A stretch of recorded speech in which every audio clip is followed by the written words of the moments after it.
G'day and welcome back to Murder Valley. And today on the workbench I've still got the dial tension gauge set up for testing chassis for magnet traction. Today I've got four Viper chassis for testing. The first one being the Retro V. So the Retro V, this is the lightest magnet traction chassis that Viper produce. And it's a testament to Viper to how diverse they can make their product. I actually think probably their chassis is the most diverse in that it goes all the way from pretty much a non-mag up to, this one's a Pro Mod, but they go a lot further than this and you can modify them a lot further, up to Neo Race, the cars that are like blurs on the track and that sort of thing. So like it's Viper offer a very, very versatile product, and they've been around for a while and they're a good product. Not a paid comment. That's just my personal opinion, and from my experience of driving them and working on them. So here we go. So let's drop the little scales in there, and let's see what the Retro V pulls. Almost nothing. So the reason for why it pulls nothing is here in the motor. Let me just get a pointer. Here in the motor, instead of having magnets, we've got plastic blanks. Right, so obviously magnets aren't made out of plastic, but in the center of these are a small little neodymium magnet that have a very narrow band. Point of note, I believe, and I could be wrong here, and I'd like someone to correct me if I am wrong, I believe these are banned from a lot of gravity racing in the US because the motor itself, as when it's working, the armature creates its own magnetic field, and it creates attraction to the track, and when it's running it creates more magnet traction than what is allowed in those classes, I believe. Now I would love to make up a little jig so I can get one running and do this test while it's running to see how true that is, or exactly what levels that's at. But anyway, I'm sure someone will talk to me, and I hope they do correct me in the comments. So next is the V-Jet. Very, very similar, normal motor magnet, like what's in the original AFX Super G Plus, because obviously Viper chassis are based on the Super G Plus. And then brass weights in the back, like the Retro V. We've raced these for a couple of years in the Newcastle High Racing League. They're not a bad little thing to drive. I don't mind them. Not everybody's cup of tea, but hey, if everyone liked the same thing, what a boring world it'll be. So what's that? It's about 30 grams. This is what we're currently racing in the Newcastle High Racing League, because we just changed it up for something different. We've always viewed our Viper racing class as anything Viper and just change it up.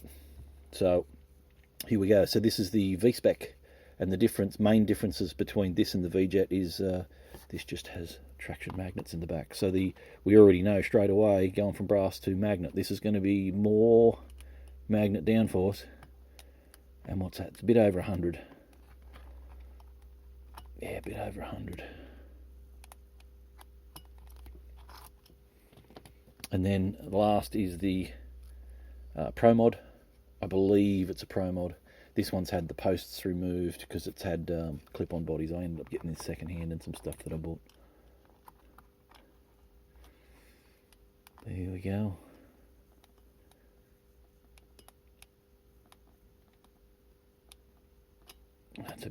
That's over 150. It's probably 160.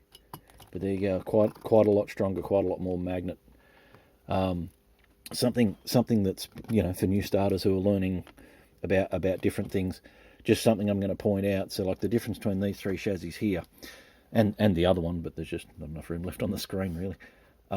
The more magnet traction you have, and the lower the ohms the armature is and that sort of thing, the more current draw you get. So the more current draw with the more magnet traction you have, the faster you're going to wear pickup shoes out. So the V-Jet doesn't wear them very heavy at all.